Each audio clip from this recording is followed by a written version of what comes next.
What's going on? What's going on, good people? You know what time it is. You're in the place to be tonight. We're going to talk a little bit about the Falcons roster, a little Michael Parsons talk.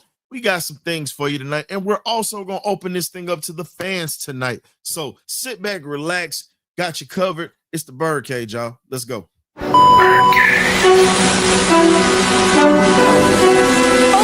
y'all, this is it.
Welcome back. You know what it is. Today I got a little something showing in the back. You know, dogs. Got a little SU Jags in the back. You know how it go. A little something different tonight. But we got a packed show for you tonight with a lot of things that we're going to discuss, from Michael Parsons to this current roster. And what we're going to do is break down also how the preseason went and what we're going to be looking forward to when the season comes. So sit back, relax. We got you covered. K-Dub is in the building, and we also are going to we're also going to have Graybeard join us a little later. And also we're going to have the fans. What's K-Dub? Excuse me. What's going on? Good to be in the building tonight with all the fellow Falcon fans and faithful out there with historian. I'm ready to get into it. I'm excited for the football season.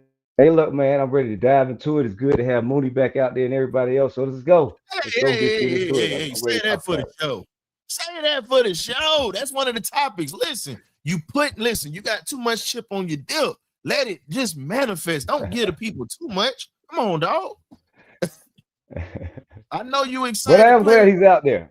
I didn't go into it though. Because I know how you get. You'll sit there and get him up and get to it. Oh, can't do that.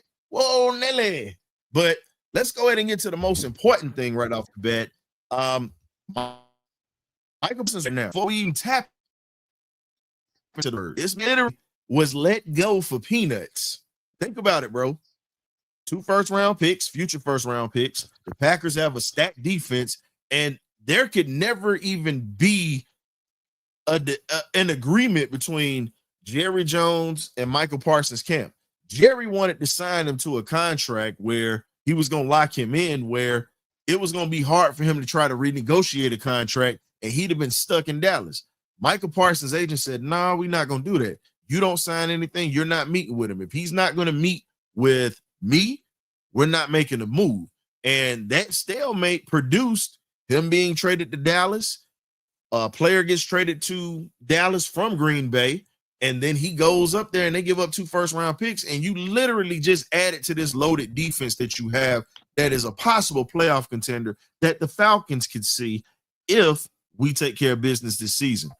How do you feel about seeing Michael Parsons move along like that, and he pretty much stood 10 toes down? Do you think we're going to see something like that in Atlanta if our pass rushers end up getting to that point where they want that money and we don't pay them? Well, I mean, I believe wholeheartedly we'll try to make things work with both players, but we'll have to see when we kick that can down the road when it comes. We've talked off camera and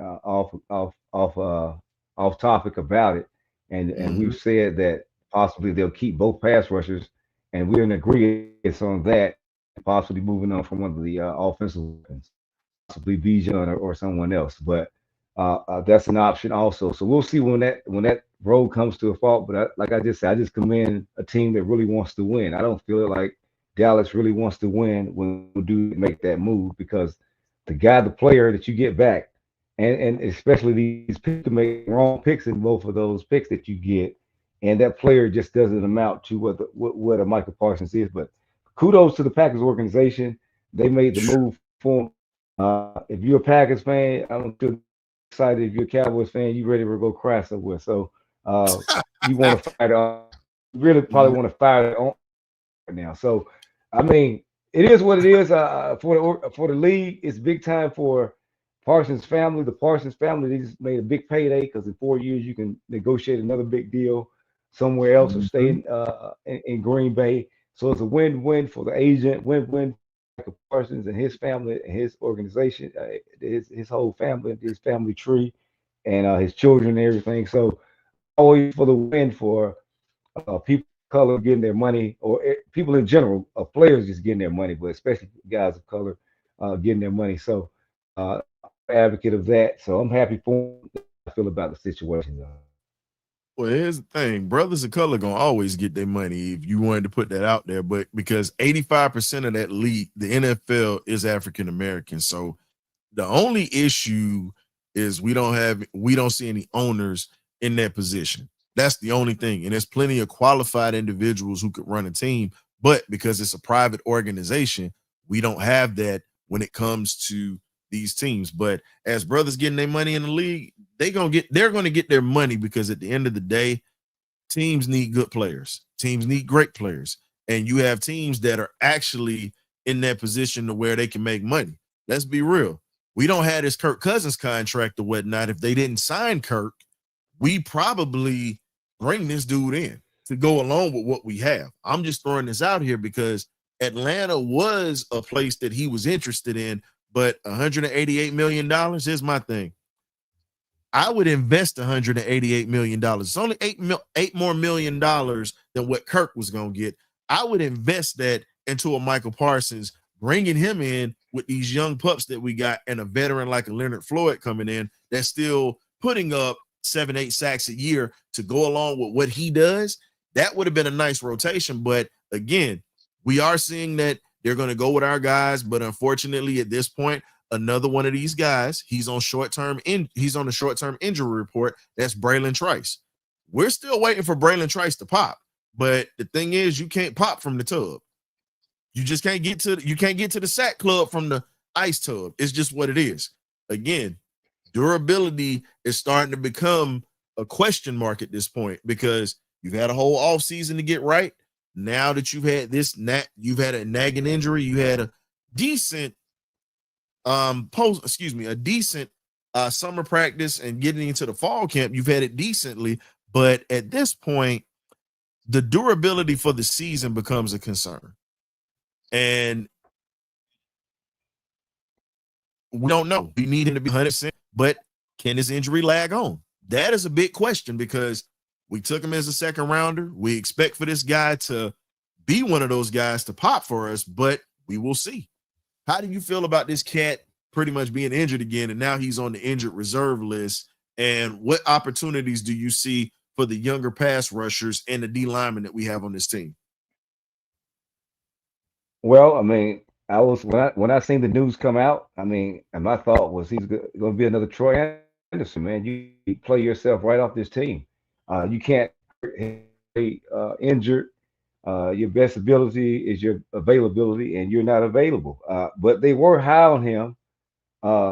Coach Ali was talking high about him in a lot of different interviews. So they buy him another season, but he's on my page as another Troy Anderson right now, because you can't keep getting hurt right before the start of the season and keep getting hurt, period. But that's just where I feel about it. It may be too early to make that assumption, but that's where I'm at with it. So, Craig, I hear what you're saying with that, but let's be honest. It's a whole different injury than his knee. It's not his knee. And now we have to wait and see of the potential that this guy could bring to this team. And the thing is, it's just like this.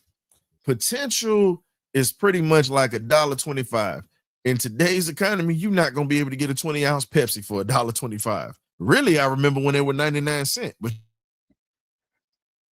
you cannot cost anymore.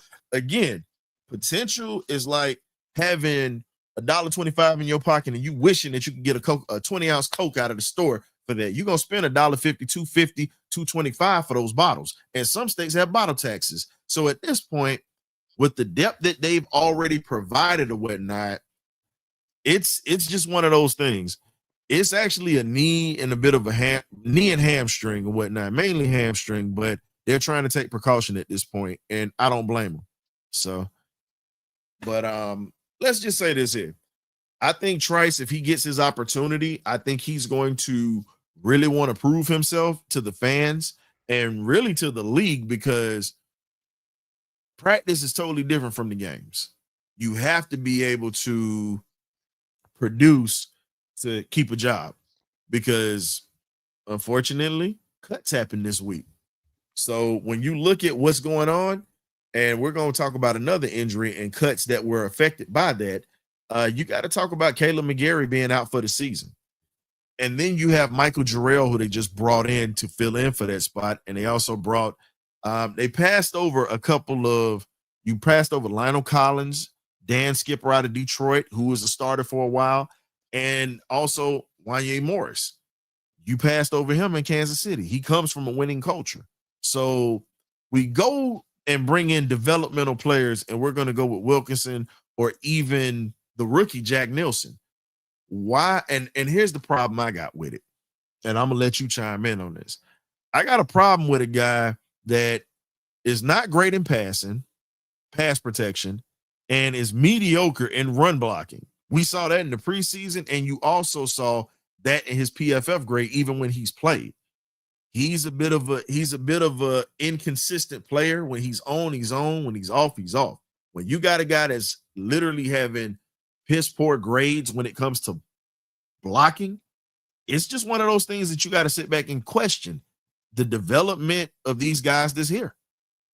That's all I'm saying. You got to question it at this point, because the depth is something I've been preaching about for the longest. And now we got a bit of an Achilles heel, because we got two of the main guys who are supposed to be top tier blockers or road graders, as we would say, and somewhat halfway decent pass blockers. It's going to kill us this year, because we have to figure out what these new guys are going to do. And they don't have the type of consistency that Mcgary has with these linemen, or even Storm Norton. So what is your take on these backup players that they're bringing in to possibly fill into this role? Because Mcgary's out for the season. Norton's out pretty much for half the season, and he's still not even going to be in football shape when he comes back. How do you feel as if the developmental process is going to really play key for us? Well, I mean, it is what it is at this point. We have to use the bodies that we brought in. It's not going to be what Mcgary would have provided. I'm kind of a little upset about that, but because I spoke about injuries all the way leading up into this season, and here we go another down.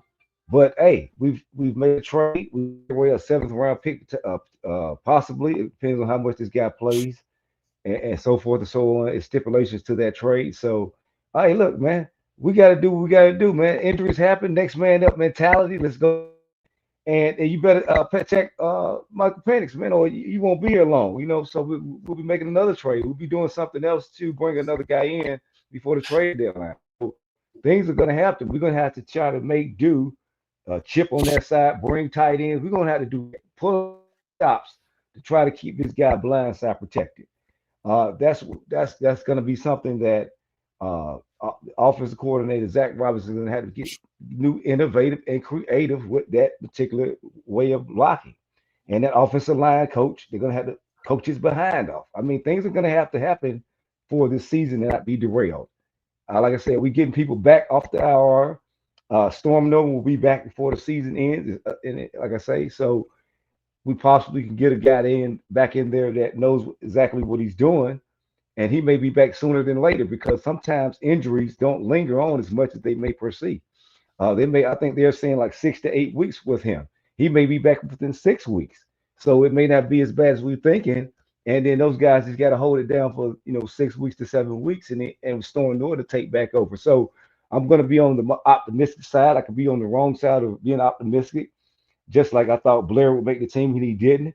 So I mean, you could be wrong. And this guy injury, Noozle, not Noozle, but what's the name's injury Storm Norton. lingers on.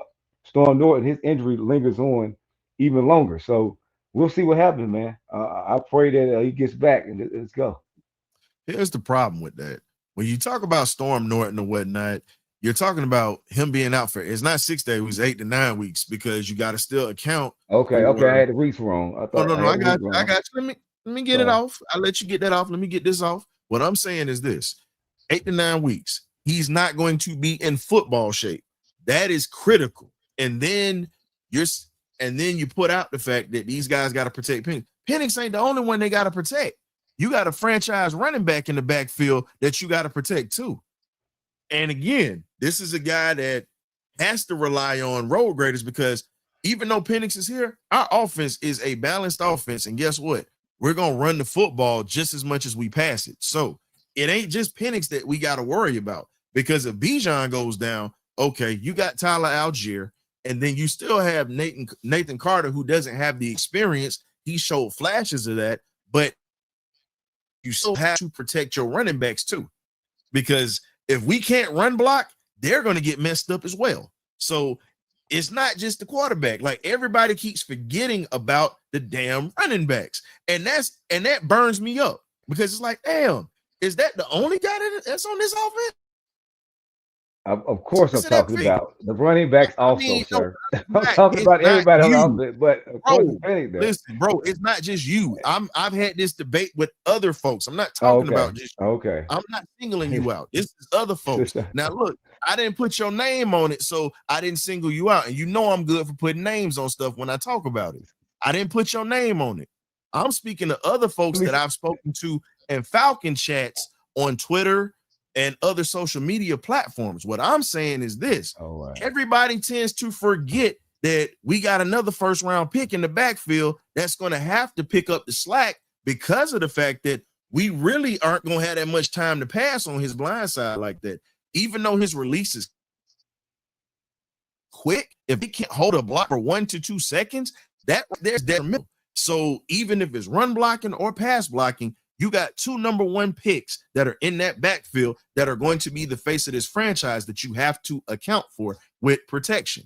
So right now, bringing all these backups in, it's a crapshoot at this point.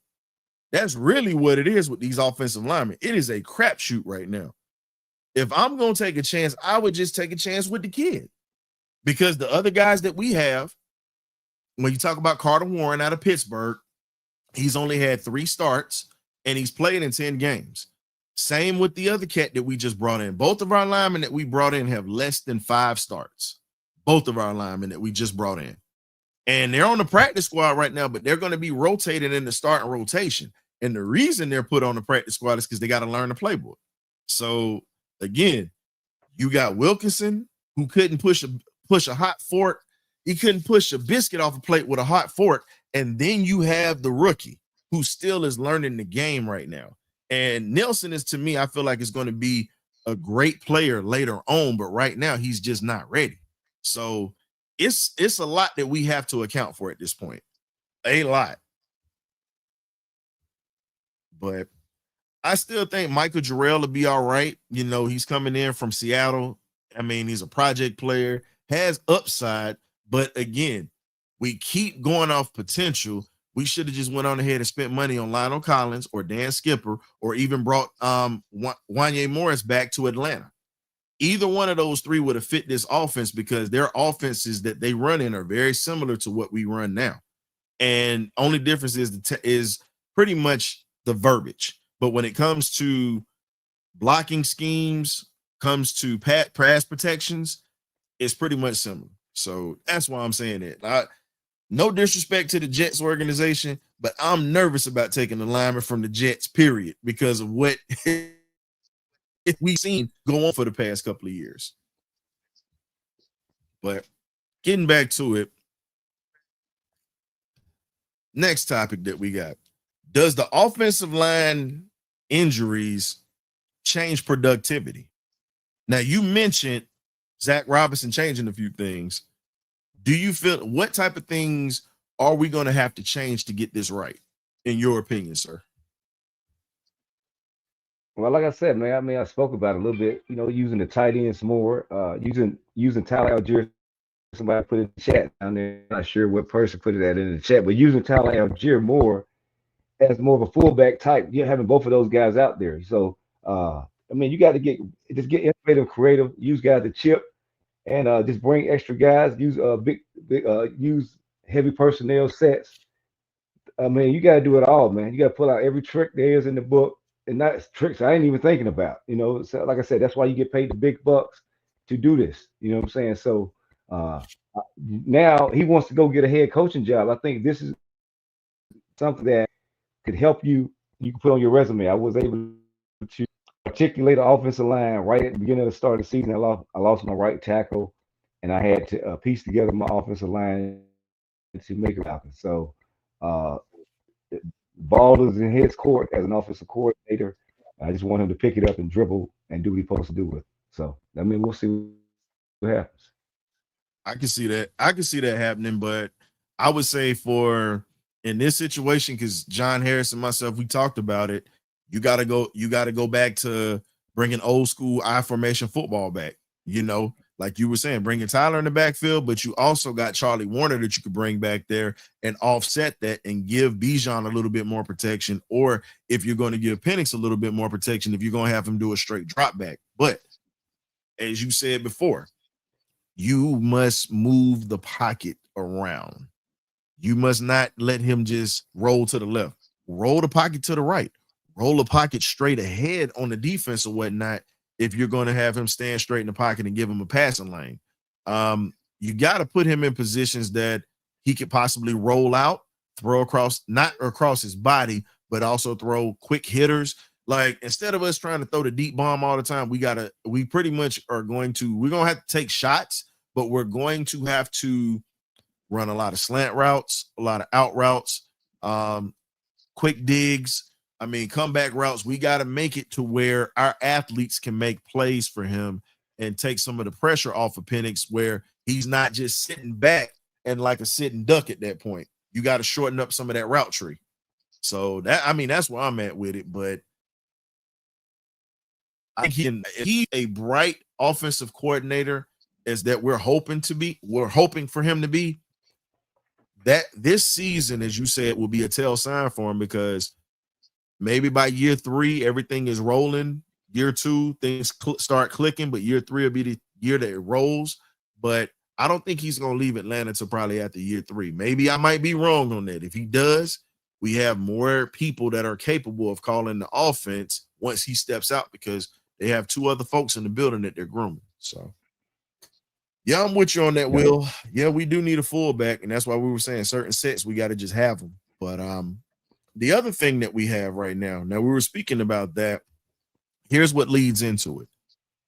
Can Terry and Raheem find more O-line depth through waivers? We didn't make any moves through waivers, but we can also talk a little bit about free agency. So if this doesn't work out and we have some good free agents available, how much money do you think Terry is willing to spend to bring in somebody to make sure that right side is shored up? I mean, I feel like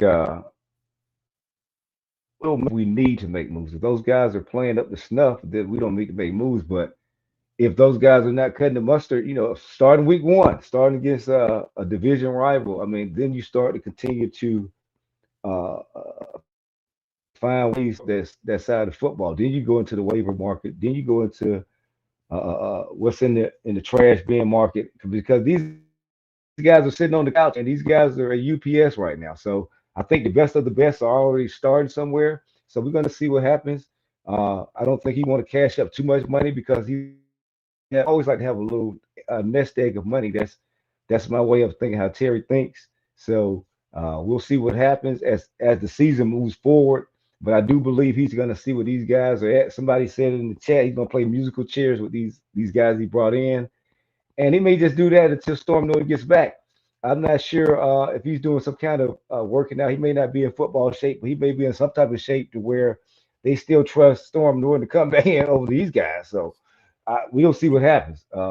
Right now, everything's new. I mean, this guy ain't really been hurt that long, so we got to see how it plays out. I mean, these guys may come in and not be as good as a Mcgary, but play, a C plus, a B minus type play out of those guys in a rotation. So we may have to see just how it goes, and we could be just overreacting, but we could be underreacting. We could be like, no, it should have went and got, like you said, went and got Lionel Collins, went and got Skipper, guys, all these guys you just named. So we'll see when we get to that road. But right now, I feel like we addressed it. We traded away a possible 7th round pick. So we'll We see what happens. we At least he did make a trade.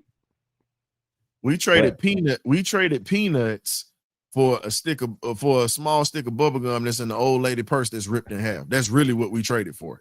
And truthfully, Storm Norton mentally has to be physically sharp, because even if he comes back, you still got to account for the fact that he might not trust his ankle just yet. You get what I'm saying? He might not trust that yet, because you're coming off of surgery. You're coming back. You have to be in playing shape. And then on top of that, mentally, you have to be strong enough to know, like, all right, my ankle's going to hold up or whatnot. But then that's the human side of the game, where guys need a couple of games. And by the time we get into that part of the season, that's going to be tough, because they don't hit like they used to in practice.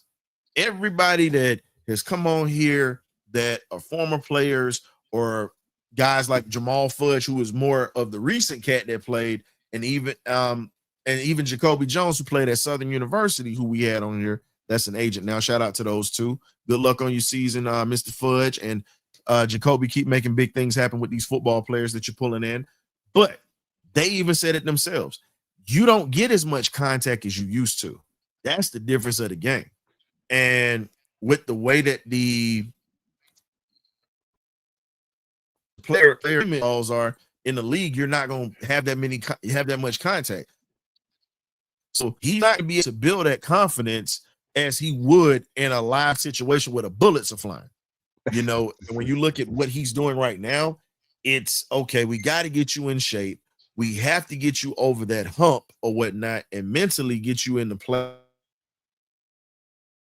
where you can be very dominant, where you can get back to being that road grader or just being nasty. Now, Will, I wouldn't say it's flag football.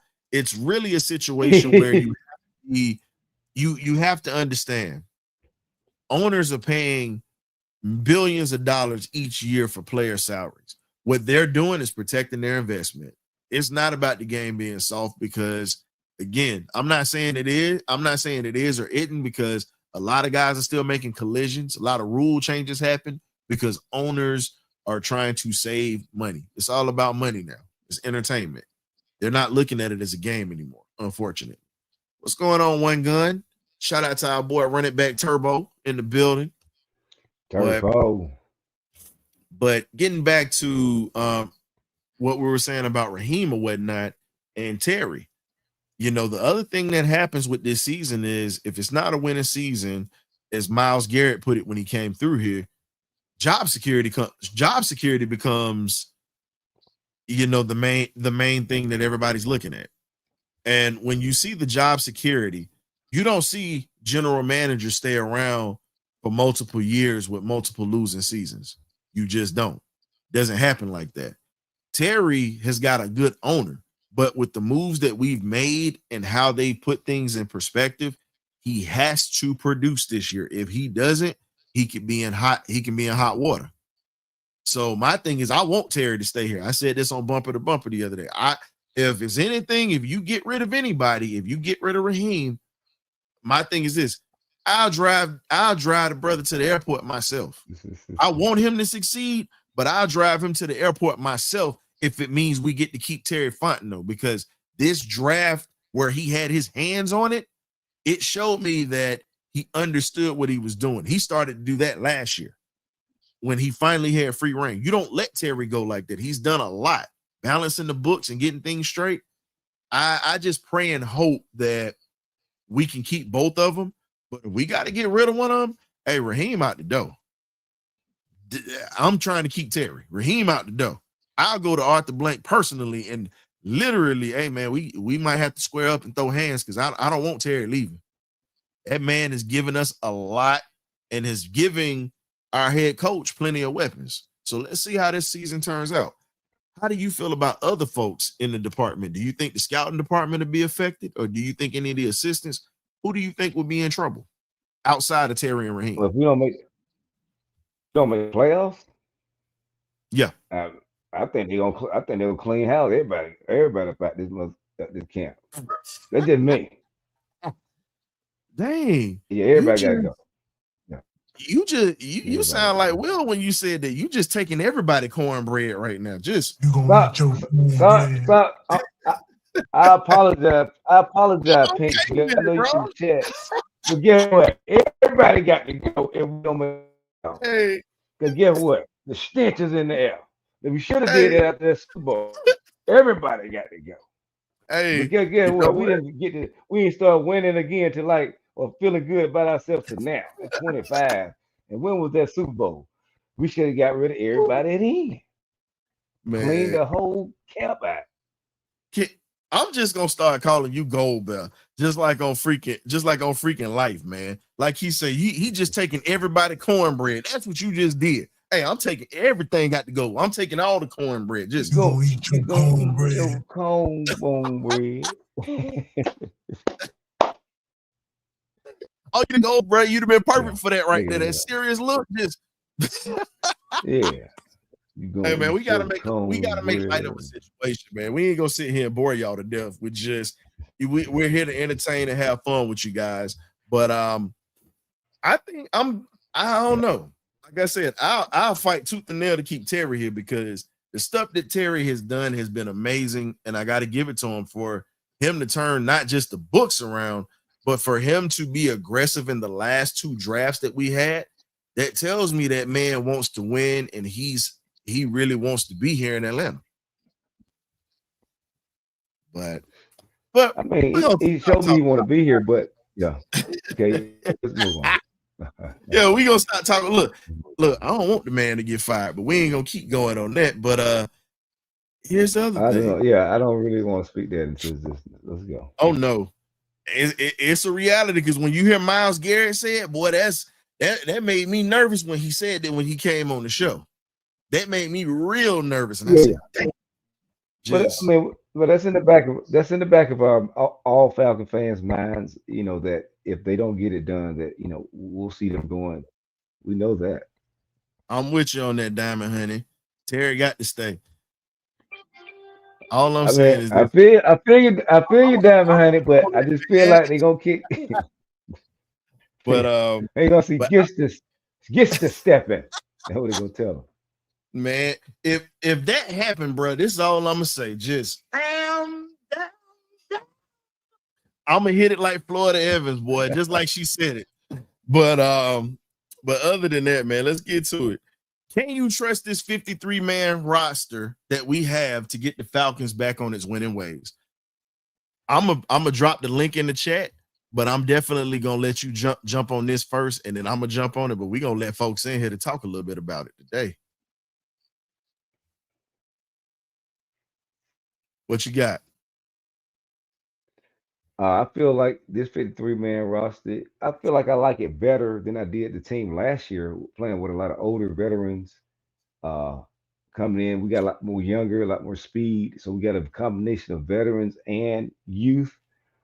But that's just me. I mean, we got some SEC guys we brought and drafted and brought in, like we've been talking about for the last, I don't know, 2, 3, 4 seasons, however long we've been doing the Birdcage. So I'm ecstatic, but we'll see how that plays out. You got to play into fruition, though. We got to go win. We got to go turn it around, win 11, 12 games like people are predicting. We'll do the small things, the little things, show up each and every game, play 60 minutes, play outstanding offense and defense and special teams. Put it all together, man. Play our best football each week in, week out, man. Quit having blunders, coaching errors, calling timeouts. We got to get it all together, man. Put it all together. But I feel better about this 53 than I did last year. That's why I'm just leaving it at that. I Man, can't you say said that. that. Wait a minute, you said that last year. Oh, I think we all said this last year, and I'm guilty. So I mean, And the I, one thing I said was at the beginning of the season, and what do I always say? I'm gonna let well, it shake out first before oh no, you ain't got no, it's not that I don't have confidence. I need to see the product before I can but sit and say it's legit. that You know what I'm saying? that team, The product look but like I was correct now because that team did win one extra game than the team before. So hey, and here's the crazy part. That same team that decided to do that also crapped the bed when it was crucial against teams that they I understand. shouldn't. I understand all that part, but they did I win know you one more understand game. it because guess what? We all saw the fact that we missed the playoffs, and that right there can't even be, how can I put it? That can't even be excused I, because the way that I they don't even gave up know. the draws, that was awful. That was god awful. And I love this team. I bleed red and black. You cut my chest open, you see everything Atlanta except Georgia Tech on my darn chest. It's tatted. Trust me. All I can say is that team literally should have went to the playoffs. That should have been our wild card year, and this should have been the year that we're making noise. But we're gonna go ahead and get to this roster. We'll let you in once you get your camera right. We already see you in the back, pink slip. We see you in the back, pink slip. Pink slip Boy, popping. you know he gonna bust up in here like Ric Flair with this one. We done said fire. You see he popped up quick. He just woo. That's what he had with it. He just like Ric Flair, just saying woo. That's just what he do. But that's our boy Will. Shout out to Will. But let's get to it, man. Y'all can. So the fans, I dropped the link in the chat. You guys can come in at any time, and we'll definitely have you up in here with us while we're sitting here reviewing the 53-man roster. And we got a few other things we're gonna talk about. I'm just waiting for. There we go. Pink slip. I got something for you. I'm gonna break you in with one of the sound effects that we gonna have folks coming in on. So you a regular. Welcome back to the cage, fellas. Yes, Hey, what's sir. going on? What's up, man? What's up? Nothing much, man. Only thing I'm really worried about is really this offensive line, man. But they got to get it together. Ain't no more excuses. Everybody got to do their job, man up, and just make game situations. I think Zach Robertson got to be more better in play calling and in game situations. Like if the hot hand, I feel like if what's working, don't stop throwing the ball. If you see Tyler Bijan Robinson eating, continue to run the ball until the other team adjusts and have to make stops. And on defense, we need critical stops. We need I don't really care about the sacks things, but we need more turnovers to get the ball back to Michael Penix Jr. respectfully. And like I said, I'm with you. I got to see it. I can't really say that we won to the playoffs or not, but I can at least see us winning 10 games and losing 7. Because our roster our schedule kind of like a tough one. So that's what I got. And we got to stay healthy, man. Just stay healthy and compete for all 60 minutes. Don't let your foot off the opponents. Mm. And here's Yep. the other thing that I'm gonna throw at you. Now, see, you in here right now. See, you got to have your Yeah. feet held to the fire, sir, because me and Yeah. you been going back and forth. I got to hold your feet to the fire with this one. Now, I told you that DeMarco Hellams is a special teams player. He can hit. Mhm. Yes, we all know this. He's not a sure tackler. Misses more tackles than he makes. That was Yeah. why he dropped down to the 7th round when he was at Alabama. And even Correct. Alabama fans that are in here from, a lot of Bama fans that are here, they love him, but they all say the same thing. He's a guy that is a role player that can come in, make things happen here and there, but he's not consistent. And that is what hurt him and while he was at college, because let's be real, Brian Branch just made it. You had a couple of guys before him that ended up doing their thing as well. But he Hmm. came here. Unfortunately, he got hurt, which I hated for him. Yeah. But Yeah. Hellams, if you ever pay attention to it, even in the preseason, there were many tackles that should have been made that he missed. And Mike Ford Jr. didn't miss those tackles. And that's the reason why he got pretty much put on that depth chart of the 53-man roster. Now, Helms is still a hell of a player. I'm not taking that away from him because I think he's still one of the best, but you're going to have him as more of a role player and special teams guy coming up this year. And Xavier Watts and Bowman, those dudes, they're going to take chances on them because of the productivity that they have. Yeah, but what I'm saying is, I just want to. I know he's not gonna. Go ahead. What'd you say? Xavier Watts. Yeah, Billy Bowman and Xavier Watts, they're starting. Both of them are starters. Hey, look, Hello can't hold a jock strap. What I'm saying is, all I said is they need to use the Malcolm Hello to like load the box up, and like basically like containing quarterbacks, because we know our linebackers cannot contain mobile quarterbacks. Like I said, they need to take old linebacker. Wait a minute. I'm saying like containing them, like scramble quarterbacks, like Josh Allen's of the world, Jay Daniels. We struggled that last year. What I'm saying is, last year's team. We went and got some guy that like it. We went and got some guy that like to chase. Thank you. Jalen Walker is brought in because of that. We go through the run. We go on. Hold on. Come get it. Here's the thing with Jalen Walker is this. Jalen is a guy that literally is a specialist in that. That was what really put him in the category to become a Butkus Award winner. Not only could he set the edge, he also is used to chase mobile quarterbacks, excuse me. And if you ever look at it, Michael Williams was your JPJ. That was the guy who was going to set the edge and be nasty and come get it. So you have him, you got Diablo, you got guys that can move around and go chase quarterbacks. That's what I'm saying, Will. In that sense, our linebacking core is different this year, bro. They went and got guys that can go hunt. Address that. But I'm saying though, what I'm saying is I feel like they should. I'm not saying Xavier Watts don't need, like, I'm saying he deserved. Like I say, he earned it.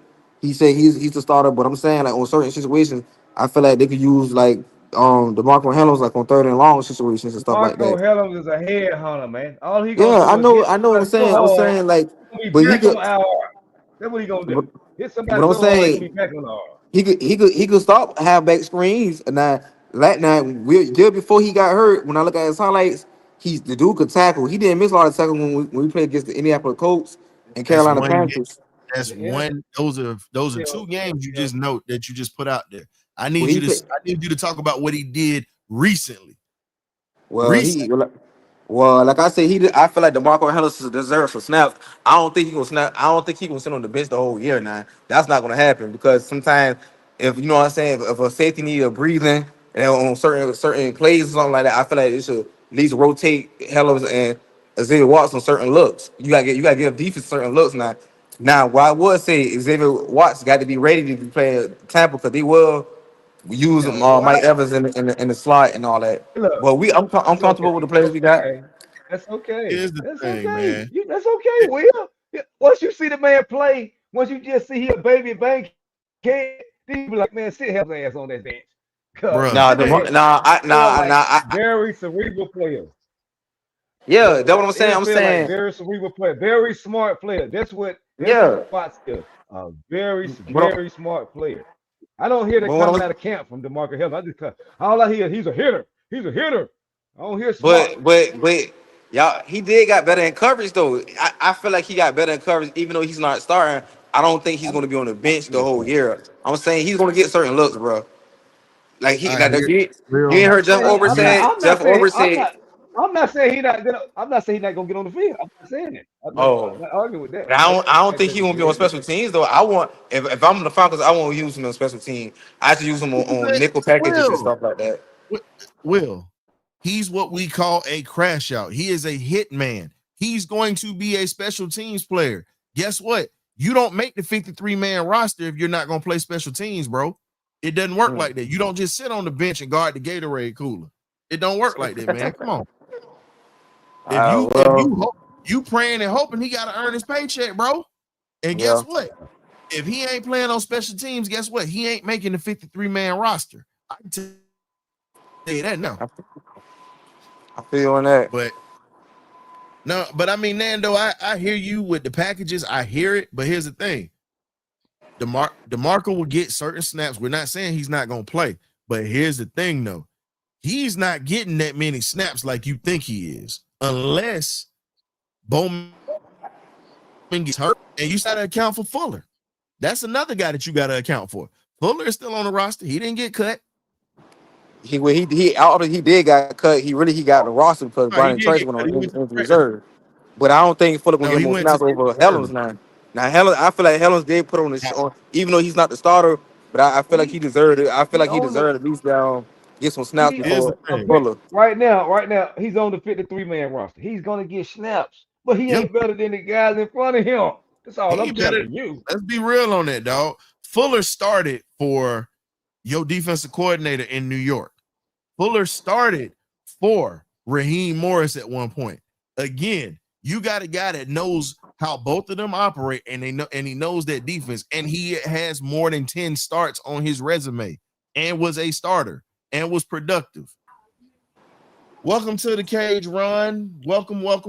Here's a little sound What's up, just to Ron? tell you to thank you for coming in. What's up?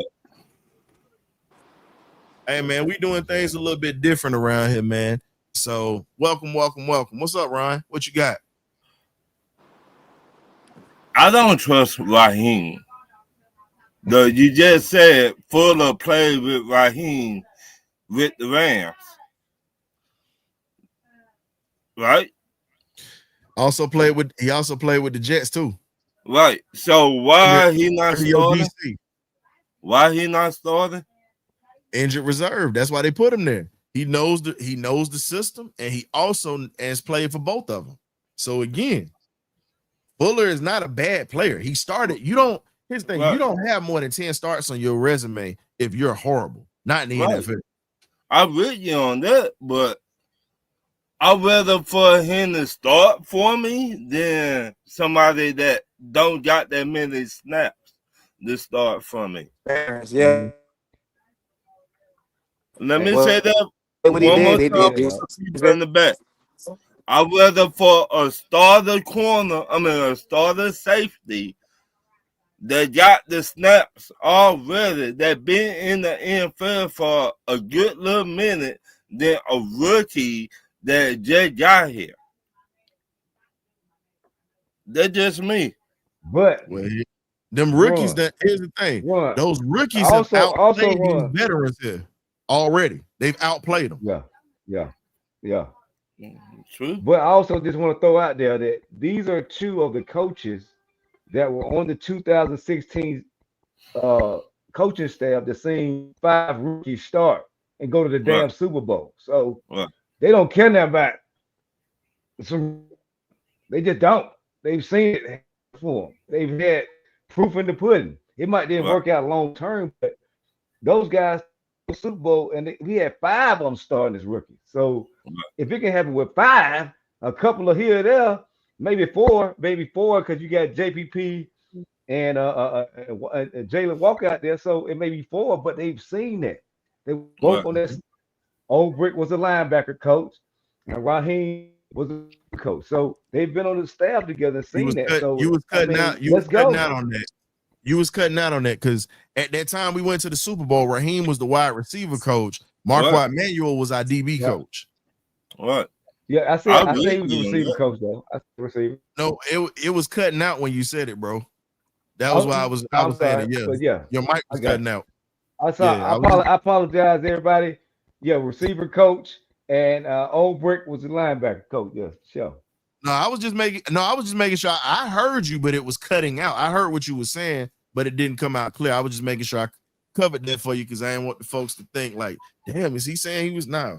No. I ain't finna let my dog sit out here like that. I ain't gonna let him be out there. I gotta cover him like pretty much what they gonna do for AJ Terrell. They finna have him covered on the backside, just like I'm covering for my guy right here. Got to.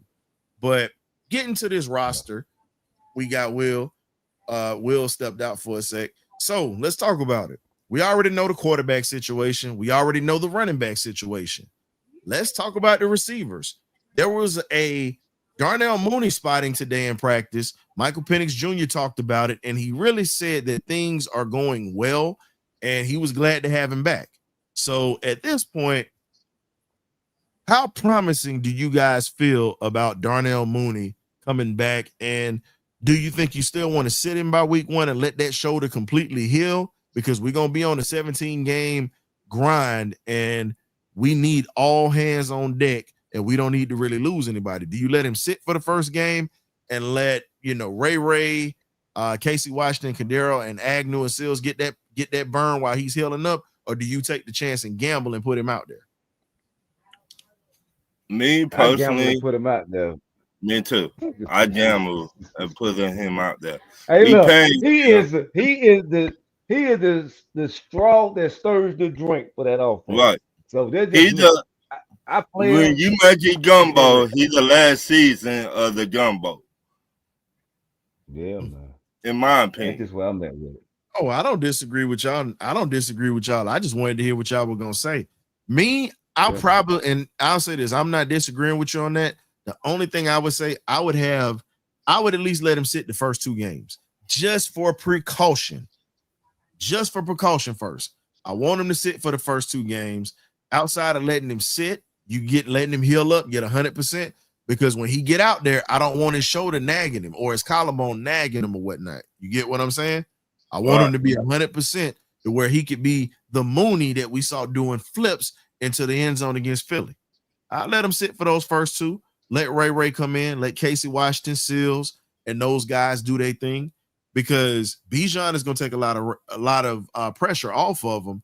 But and you got Kyle Pitts who's going to be used, and you also got Charlie Warner.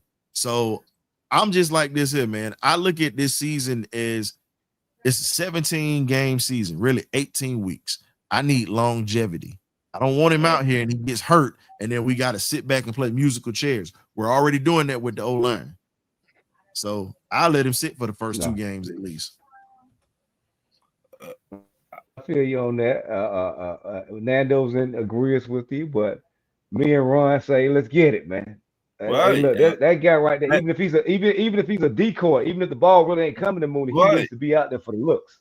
That's just me. That's just me personally. I got you. But the thing is, do you want him taking unnecessary shots right now? And he's gonna get beat up when he starts getting the ball. In my opinion, I think the NFL more focused about matchups than anything. He is a different monster when we talk about wide receivers. You want that on the field to take the pressure off of Drake London, to take the pressure off of Kyle Pitts. If you put a safety and a corner on Mooney, they're going to have one-on-one. You see what I'm saying? You cannot double team everybody. That's how I look at it. So he gonna get his touches and all that. Appreciate you, Big J. Shout out to Jay's in the chat or whatnot. Definitely doing his thing out here, man. Tyree sharing the chat on sharing the show on Twitter. Appreciate it. Monte Carlo, man, what's up? All right. Man, what's up with it? You got a lot of man, where your camera at, man? Hold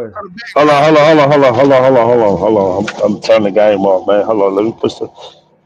Yeah, we got my man. I'm thinking my man was you gotta put him on mute. You gotta mute the game. There we go. Hello. Yeah, we in there. Is it? But you gotta hit the camera. Go ahead, we gotta get your camera up, bro. What up, Carlo? What's up, fellas? What's going on? What's up? Y'all can see me? What's up? Hey, man. Bro, I'm feeling what everybody talking about, but I think a lot of people overreacted. They ain't seeing like what we finna do. Mm-hmm. And it's playing back. It's playing back. Am I behind? Hold on. It's playing back. It's playing back to me. I keep hearing myself from 5 seconds ago. We I gotta go. I I gotta go out and come back He in. about to come back in. Yeah, K-Dub, I got it, bro. I got it, bro, because I'm controlling that right there. I'll take care of that, bro. So let's get back to it, man, while we're waiting on him to get in here. Me personally, I think he become a matchup problem. Mm-hmm. So I'm not trying to play Tetris no more. I'm trying to play chess. And if he a matchup nightmare, hey, I'm gonna put him on the field because it take the pressure off of other wide receivers and stuff. That's just me personally. So getting to it, we'll also say when you look at this roster or whatnot, we get into the tight ends. Okay, Monte Carlo coming back up. There we go. All right, bro, what you got? I'm in there.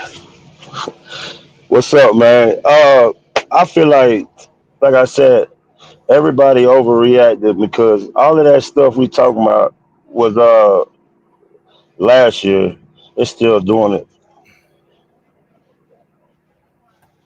Dang, hold on, man. Why I keep playing back with? Nah, I can't. It's talking while I'm talking to y'all. Do you have it on your TV? You got to mute it if you got it Nah, on. I'm on my phone, bro. I'm on my phone in the truck. Try it again, bro. Go ahead, man.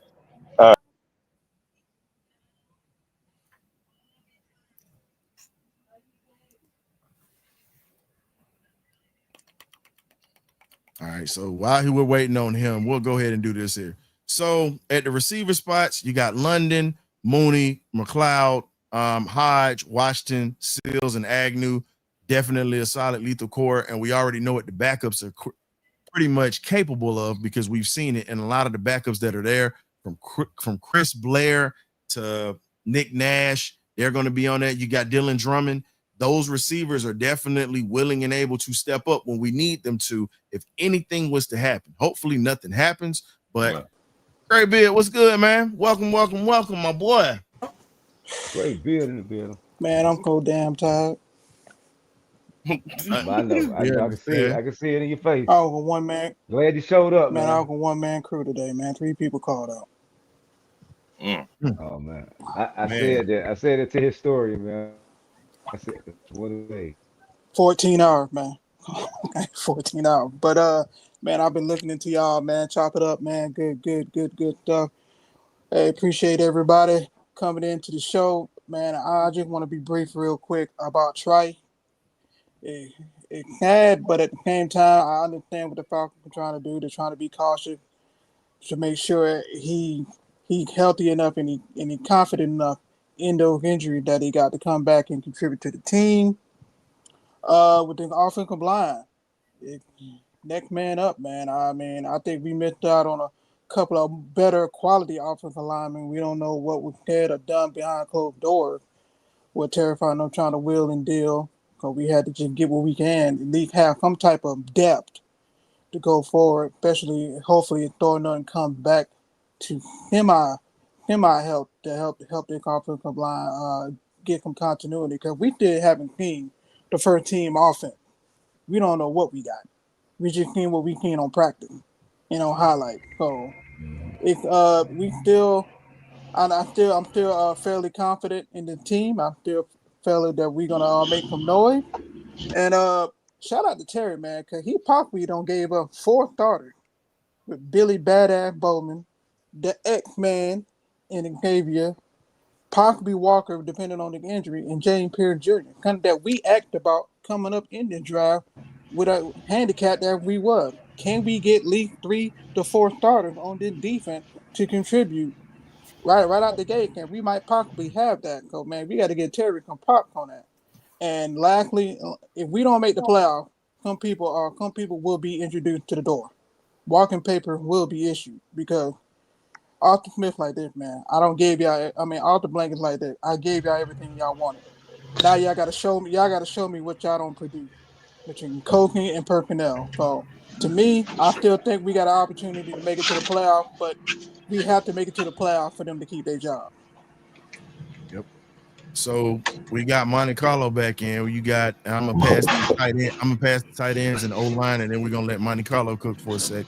You got Kyle Pitts, Charlie Warner, Felipe Franks, Tegan Quintero to make the starting tight end room. Felipe Franks, I don't know how to feel about that one, but it is what it is. Holding the spot, I guess. Again, emotional ties is Raheem has with some players. We all saw that with Koo. Offensive line, you got Jake Matthews, Matt Bergeron, Ryan Nizel, Chris Lindstrom, Elijah Wilkinson, Jack Nielsen, Javon Wynn, and Kyle Hinton. So that's going to be pretty much your offensive line in that sense. So we got a few things that we're doing with that. So Monte Carlo, how do you feel about this team with that, bro? I think we gonna be in good shape with the way we got the practice squad and we got our starters. I feel like we basically got everybody that we need. Um, Everybody know their jobs on the line, so I don't think we should like fear right then and there. Raheem know if he don't get it done, we out of there. Uh, Terry know the same deal. And I think the main thing is the players. The players is tired of losing, bro.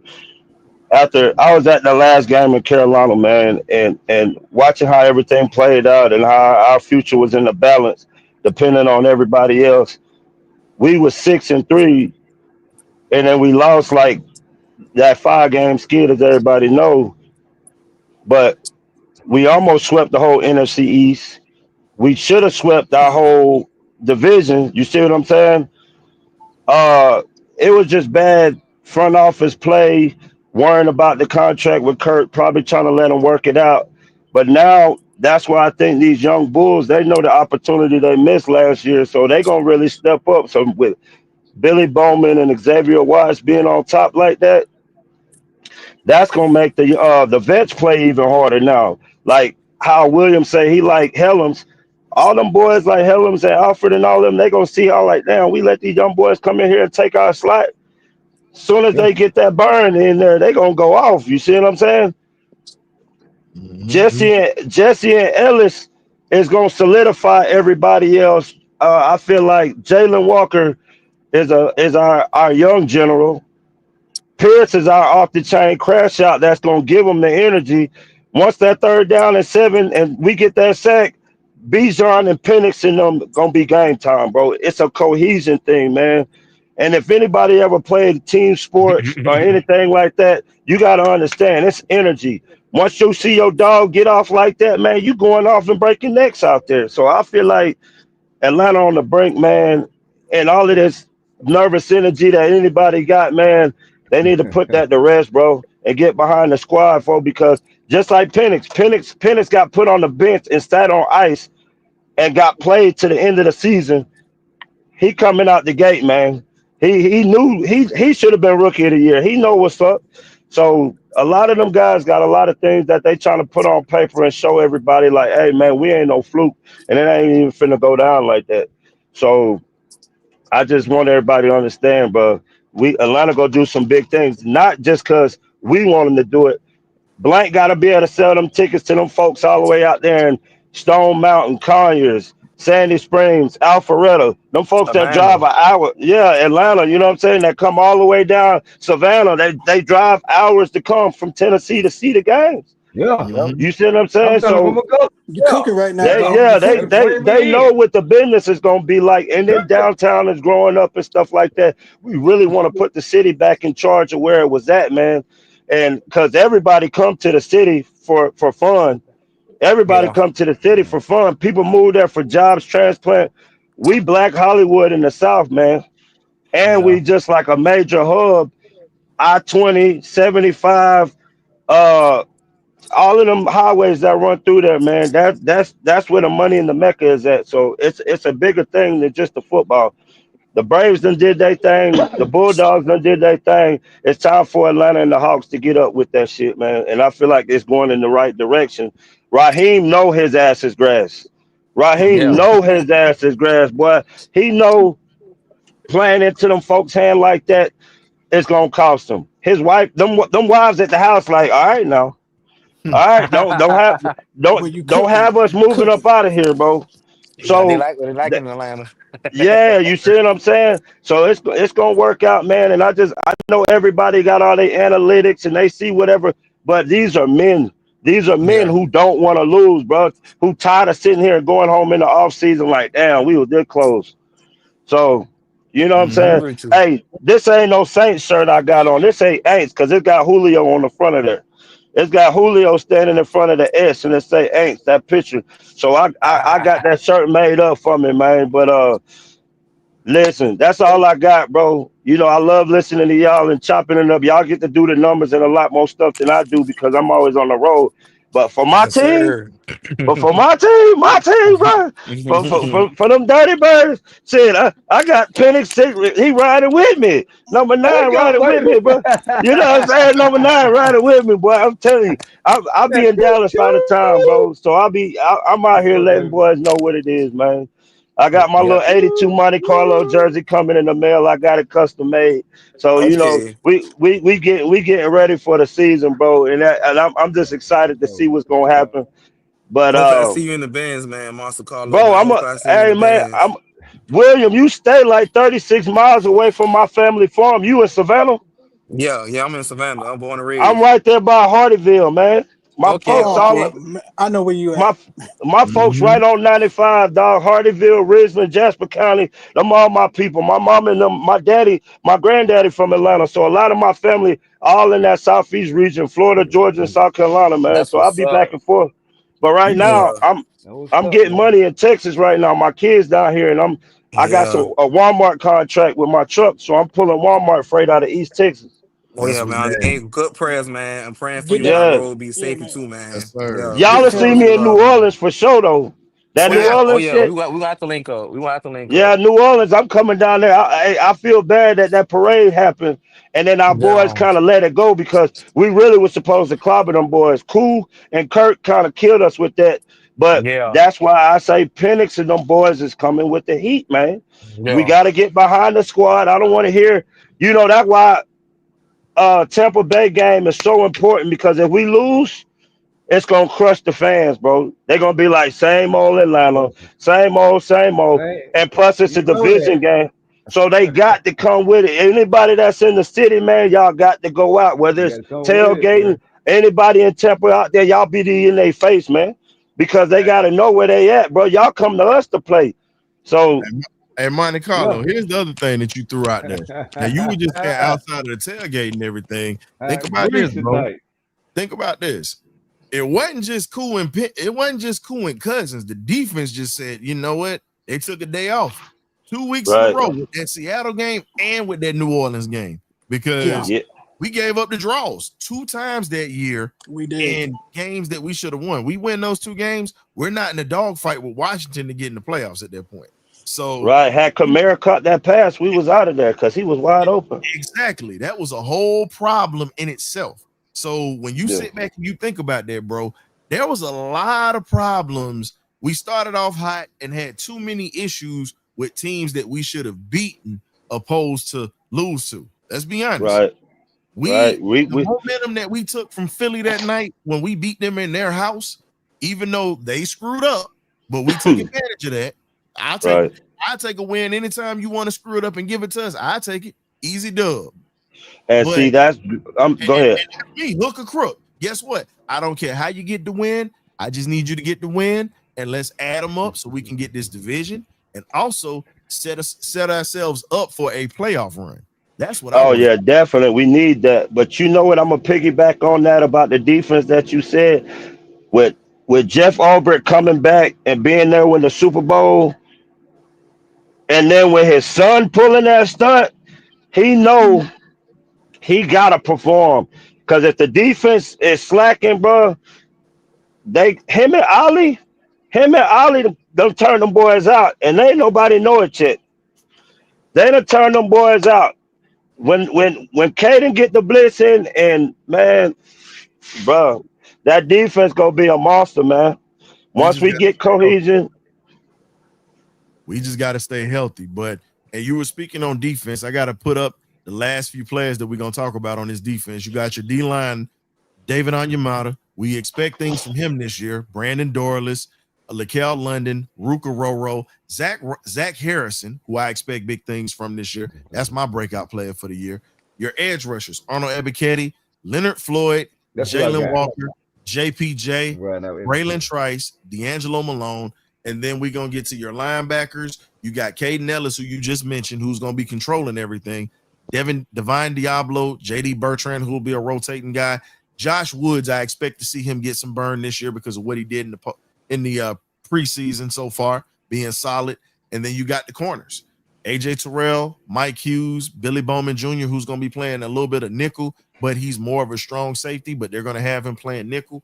Clark Phillips III, D. Alford, Mike Ford Jr., Natron Brooks, and your safeties, Jesse Bates III, Xavier Watts, DeMarco Helms, and then you have your specialists, Younghoe Koo, Bradley Pinion, Liam McCullough, and then we also have last but not least, we also had our players that were waived or whatnot. But like I said, I'm actually going to pass on the waive side of things, and we're actually going to get to our practice squad guys that were signed that could also be possibly pulled up in case of an emergency. So in a second while I pull this up for you guys, and I'm going to run through that, and then we'll have some more thoughts, and then we can roll with it. So now with our practice squad, you got Nick Nash, who I spoke on earlier. Kobe Bryant gets a nudge where he's going to be able to develop a little bit more. I'm good with that. Easton Stick, Carlos Washington, CJ Henderson, Khalid Kareem, Contavious Street. That man should have been cut like yesterday. Dylan Drummond, Chris Blair, Brandon Parker, Joshua Simon, developmental player who I think could be a problem. Ronnie Harrison, Joshua Gray, Ryan Hayes, Carter Warren, and Lenny Craig, our international player, who will not be cut. So when you look at what we just did, majority of the guys that we took as undrafted free agents are going to be on this roster. They're going to be on this roster. So how comfortable are you with if something happens where somebody goes down and somebody has to step up and perform? How comfortable are you with these guys that they decided to stick with and keep on the roster? I mean, kind of hard to pay right now, but I am glad that we kept some of the players that we highlighted during the draft and after the draft. So I mean, it's gonna have to be on a situation basis with me, but I do like some of the depth that we kept, and I just think at the end of the day, man, I just think the cohesion is going to be the main ingredient for this team to move forward. Cohesion that we get, because like I said, we didn't see the first team, offense or defense. So it kind of foggy to see how the team going to perform. But I do like the depth. I do like the practice squad players and whatnot, because I think some of these players that on practice squad, either they're gonna play here or they're gonna play somewhere else and start. So I think that's what the type of quality that Terry Fontenot did during the draft, man, and I just can't say enough with what he did with this draft class. Well, I'll be Well, I see happy. you. Oh, go ahead, Greg. I'm sorry, K-Dub. Go ahead. No, I'm just saying what I thought about it. I think the key thing is we don't even want to delve into those guys having to come up. If we stay healthy on the starters end, we don't even have to see what these guys come in and doing. But if they come in, next man up mentality. We want you to come in and play as best as you can play and continue to keep this train rolling and the guys get back healthy that you are starting or playing for. So I'm all for the guys that we kept on the practice squad, the developmental guys, guys that we continue to get better and continue to maybe they can start for us down the road. But I really don't want to see those guys on the field at all, to be honest with you, because that means the starter has went down and we've had to delve into the practice squad and go get those guys. But that's just my opinion on it. Will, and then we're gonna let Monte Carlo go, and then we're gonna wrap this thing up. Will, what you got? Man, just play complimentary football, play for 60 minutes, and like I say, stay healthy, and just take advantage of what the defense gave you and what the offense give you. And special teams got to capitalize on all the opportunities. Just football. That's it for me. Monte Carlo, what you got? Man, let's just take this thing 1 week at a time, man. We be one band, one sound. You know, we got to take our knocks when they come and keep rolling with the punches, man. We got 18 weeks, and it's gonna be a lot of ups and downs with football. But I mean, as our doing our part as fans, and y'all are the podcasters and things of that nature, man. We keep them motivated like that. We gonna be good to go. Will, Agree. Will already went. I say this, man, and this kind of ties into the final topic that I had, and I'm just gonna wrap this one up because everybody put that in. The new players that were brought in, I think that they can have an impact on this team because when you talk about the Kobe Bryant, you talk about the Joshua Simons and those guys, the Nick Nashes, guess what they're gonna do? They're gonna push everybody that's starting right now to become better every day. And while they're pushing people to come better and they're learning pretty much how to be a professional and how this team runs, they could also carve themselves a niche in sitting for a year and developing to where they can make the roster next year. God forbid they make the 53-man roster this year, as K-Dub was alluding to, that injuries can happen, and we also understand it. Don't want that to happen. But these guys are going to make an impact on this team by pushing your starters to become better players. And when we have that competition, or as Raheem likes to say, that juice going, all you're going to do is put this team in a position to compete every day and win ball games that we're supposed to win and not drop the draws. All Raheem got to do is just roll the ball out, tell these guys what to do, let these guys make plays and do what they know what they can do. Young team, but definitely a team that can help us win a championship. So a championship in the future, we need to win this division first. That's what we need to do. Win the division first, make a little Definitely. noise in the playoffs. That's what we need to focus on at this point because last year the division was in reach. We let it go. So with that being said, we're going to let you guys go. We definitely appreciate Monte Carlo for coming in tonight. Will, Already.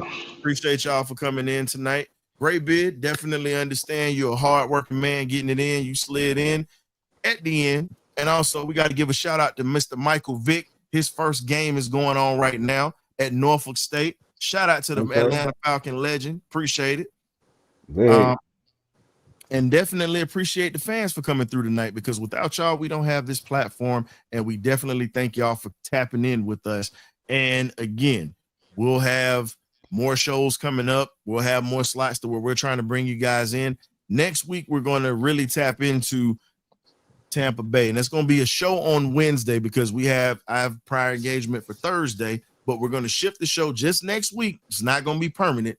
Just for next week, it's going to be on Wednesday night at 8 p.m. Y'all make sure y'all tune in. We got you covered. As for myself, the historian, Graybeard, and K-Dub, we appreciate you guys for tuning in. And as we always say, man, you either get right or you get left. We'll catch you next time. Ghost.